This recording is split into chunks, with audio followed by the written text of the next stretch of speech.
புஜ்ஜி மயில் என் செல்லக்குட்டி பப்பி, அக்கா உனக்காக ஒரு பாட்டு பாடவா? நான் பாடுறதெல்லாம் மற்றவங்க கேட்க மாட்டாங்க, ஆனால் நீ மட்டும்தான் கேட்ப. அதனால் உனக்காக ஒரு பாட்டு நான் பாடுறேன்.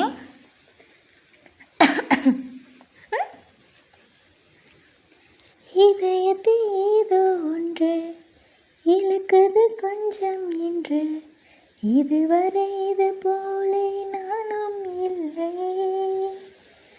கடலலை போலே வந்து கரைகளை அள்ளும் ஒன்று, முழங்கிட மனதும் பின்வாங்கவில்லையே. இருப்பது ஒரு மனது, இதுவரை அது எனது.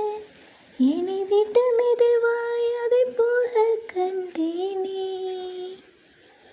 எனக்கென்ன வேண்டும் என்று ஒரு வார்த்தை கீழே நின்று, இனி நீயும் நானும் ஒன்று என சொல்லும்